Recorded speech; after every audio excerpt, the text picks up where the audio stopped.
Hey guys, welcome back to New York Comic Con here on Newsarama. I'm Justin Tyler. Peter LePage. And we are here talking to Mr. Brian Wood. Hi. Thank you for joining us, sir. Thanks.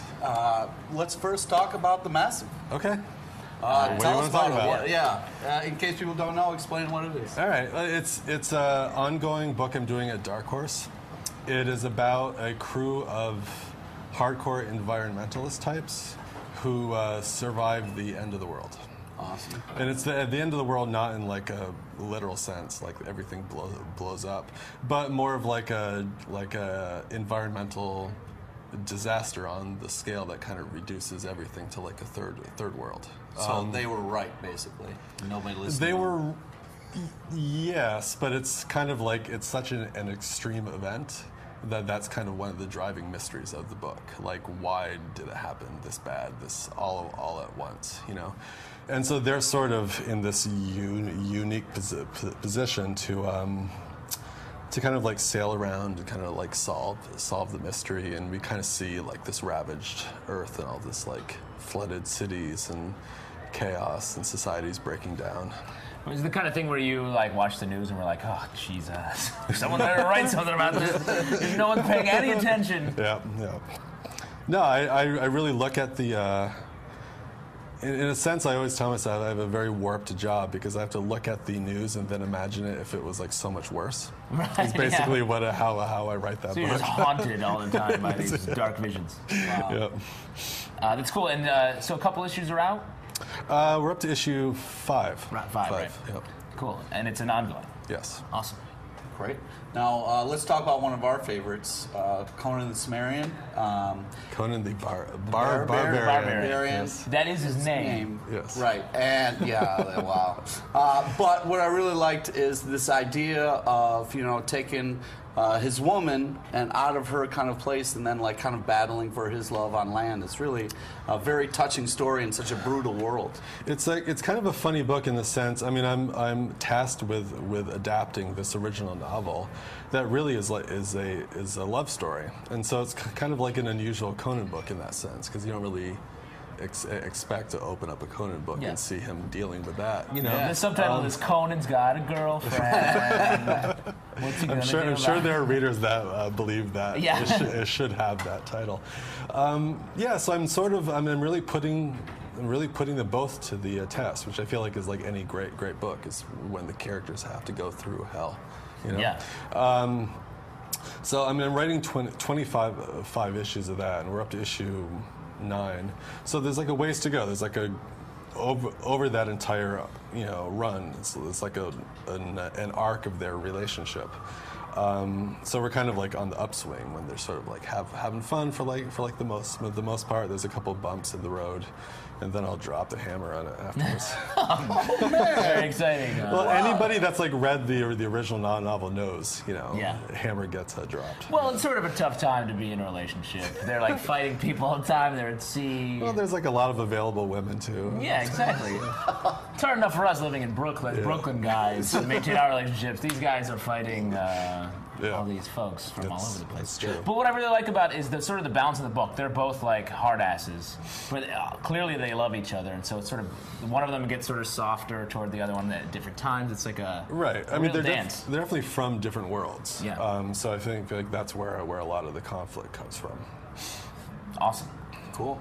So, what else should we talk about as far as other projects you're working on? Writing Ultimate, I guess it's called Ultimate Comics X-Men, Marvel, which is sort of an interesting thing. I mean, I'm an X-Men fan, but writing these books, there's 3 ultimate books, and they're actually so much more tied in together than I would have guessed. I mean, we have weekly meetings with Bendis and Sam Humphries, who's the other writer. And we like share master documents or something like that. So it's. I mean, I'm like kind of a loner. I don't mean that in like a corny way, but like I'm used to kind of like working on my own book in my little off office by myself, and so this is sort of a very different thing, coordinating everything.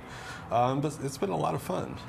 Talk about the end of the world. That's been a whole like just tough environment for all 3 books. Yeah. And the X-Men, Yeah. I feel like have sort of gotten the hardest because they're the most under fire. Yeah, I mean, you're talking about like concentration camps. I think that qualifies Yeah, as being tough times. pretty rough. Yeah,